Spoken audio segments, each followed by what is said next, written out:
Did you guys know that Toyotaro actually drew what happened in the Frieza Force between the time of Vegeta's defeat on planet Earth and Goku and Vegeta and the rest of the Z Fighters arriving on Namek?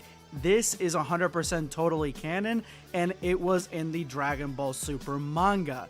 So if you know what I am talking about, let me know what it is in the comment section below, guys. I want to hear from you if you have read the manga as much as I have at this point and have figured out all the extra bits and pieces.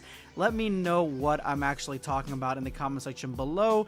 Stick around to the very end and see if you got it right. I want to give a huge shout out to the Black Squad. You guys are fucking awesome. Thank you so much for being here every single video, guys. It's been a tough month in my own personal life, but honestly, coming on here, making these videos for you guys, and just delving deeper into the Dragon Ball Super mythos, it honestly lifts a very heavy weight off my shoulders from real life stuff. So thank you guys so much for being here. You guys don't understand the difference you guys are making in my own life just by being here. Let's go ahead and jump in. So you guys remember this guy right here?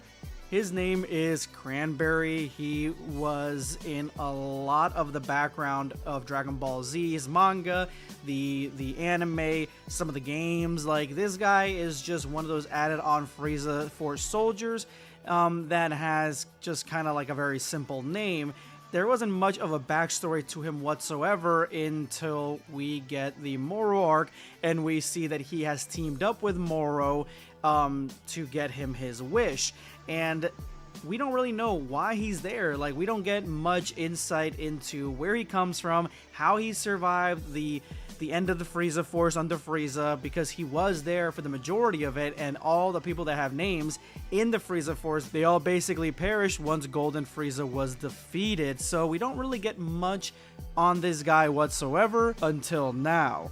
Toyotaro actually drew a manga showing us what Cranberry was going through in between the time of Vegeta's defeat and Namek, and it has a lot of details on what was going on in the Frieza Force as well during this time, and gives us an insight into exactly what the operation on Namek was supposed to be like for Frieza. Far across the universe on planet Frieza number 79, preparations for a certain plan had begun, and we already know from my previous videos that Frieza Planet 79 is essentially Frieza's home base. It is essentially his de facto home world, base of operations that he moves around his empire, essentially, when he's not on his ship. Age 762, just as Goku's battle with the invader Vegeta ended, this is what was going on Frieza Planet number 79. Hey you,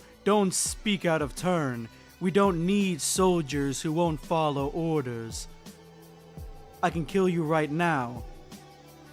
Dragon Balls? Those really exist?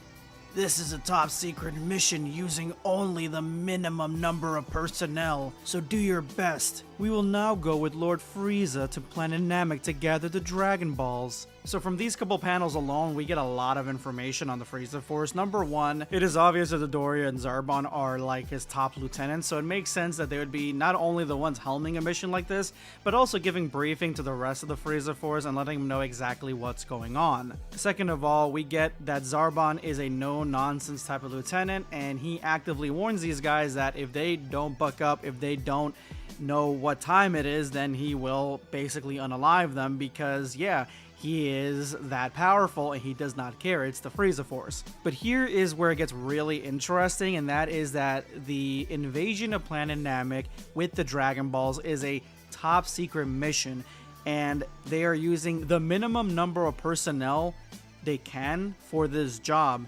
Meaning that even though like planet Namek is sparsely populated, they were able to gain control over the whole planet just with their minimum number of personnel, meaning like their army, the Frieza Force army, is probably huge. Like at least 20 times bigger than what we saw on planet Namek, if not more, and only a few top secret agents, I guess, were picked to be able to go on this top secret mission to get Frieza the Dragon Balls.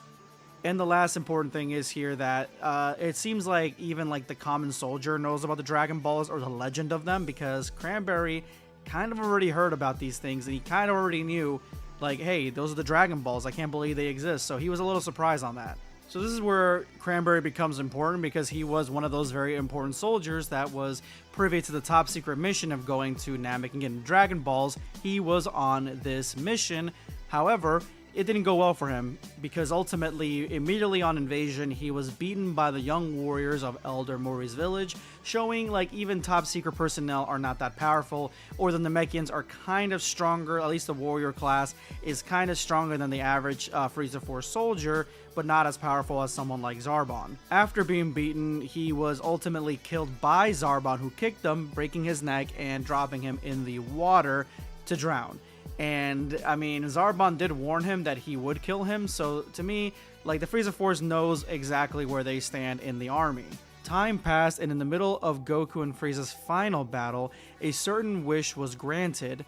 Please resurrect all those killed by Frieza and his men. Of course, Cranberry was resurrected too, killed by Zarbon, one of Frieza's men, so he was brought back to life, only to swim himself up out of the water. And then he managed to escape from Namek in Vegeta's space pod. I'm not going back to Frieza's army. So he had a vendetta against Frieza's army, and he also, which I think is really cool, he took Vegeta's space pod, like he found it and he took it. So he must have seen it drop, so he must have been there when it did. And so he knew exactly the location that it was, and he was one of the few that was able to escape planet Namek before it was originally destroyed. He continued hiding from Frieza's army before being caught by the Galactic Patrol. And that's where our story comes into frame, where he is in the same jail as Moro, and he becomes his accomplice because he knows about the Dragon Balls, and he teaches that to Moro, where they go to a new Namek. And you would think that he would choose a better boss after Frieza and his men, but nope, that's not the case at all. It's not how that story ends. But let me know what you guys think of this little story on Cranberry. This is going to be Blackscape signing off. Take care, guys. Subscribe for more content.